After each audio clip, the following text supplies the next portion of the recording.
Hi எல்லாருக்கும். யாருக்கு தாங்க தாத்தா பாட்டினா பிடிக்காம போகும்? நம்ம எல்லாருக்கும் நம்ம அம்மா அப்பாவோடவே தாத்தா பாட்டினா தான் ரொம்ப பிடிக்கும் இல்லைங்களா? அதுதான் ட்ரூ.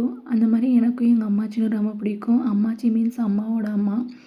என்னோட சின்ன வயசுலேருந்து இப்போ எனக்கு மேரேஜ் ஆகி எனக்கு நியர்பை 2 இயர்ஸ் ஆக போகிற கிட்ட இருக்காங்க. அப்போ கூட வந்து நான் ஏதாவது தப்பு பண்ணிட்டேன் அந்த மாதிரினா, எங்கள் அம்மாச்சி "அது அரிய குழந்த, அது எதுவும் சொல்லாதீங்க" அப்படின்னு தான் சொல்லுவாங்க. எங்கள் அம்மாச்சி நிறைய பேர் வந்து ரொம்ப ஒரு கஷ்டமான வார்த்தைகள்லாம் சொல்லி கூட சம்டைம்ஸ் திட்டி நான் பார்த்துருக்கேன். அந்த மாதிரி அவங்க திட்டினப்போ கூட வந்து அவங்க வந்து ரொம்ப காமாக எதுவுமே சொன்னதில்லை. அவங்கக்கிட்ட எப்பயுமே அன்பாக தான் நடந்துக்குவாங்க. அந்த ஒரு கேரக்டர் அவங்கக்கிட்ட பார்த்து நான் ரொம்ப அட்மையர் ஆயிருக்கேன். எப்படி இப்படி இருக்காங்க அப்படின்னு எனக்கு தெரியல. என்னோட நான் வேலைக்கு போனதுக்கப்புறம் என்னால் எவ்வளோ முடியுமோ அது வரைக்கும் நான் அவங்களுக்கு என்னால் முடிஞ்சதை நான் பண்ணியிருக்கேன்.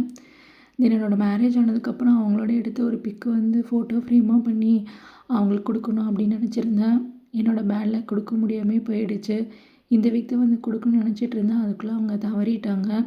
நம்ம ஏஜ் ஆகிட்டே இருப்போம். ஆனால் நம்ம தாத்தா பாட்டி என்னன்னு அதை விட ஏஜ் ஆகிட்டே இருக்காங்க அப்படின்னு சொல்லிட்டு நமக்கு தோணாது. நம்ம சின்ன வயசில் பார்த்த மாதிரி அவங்க ஆக்டிவாகவே இருக்காங்க அப்படின்னே நம்ம ஞாபகங்கள் இருந்துகிட்ருக்கோம். திடீர்னு அவங்களுக்கு ரொம்ப வயசாகி அவங்க படுத்த படுக்கையாவோ இந்த மாதிரி அவங்க தவறுற டைம் வந்தாலும் தான் நமக்கு தெரியும்.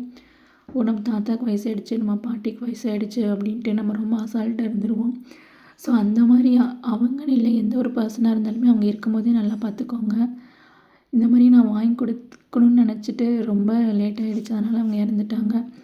ஸோ அந்த மாதிரிலாம் இல்லாமல் எல்லாருமே இருக்கும்போதே அவங்க நல்லா பார்த்துக்கோங்க. உங்களுக்கு பிடிச்சவங்க அது யாராக இருந்தாலுமே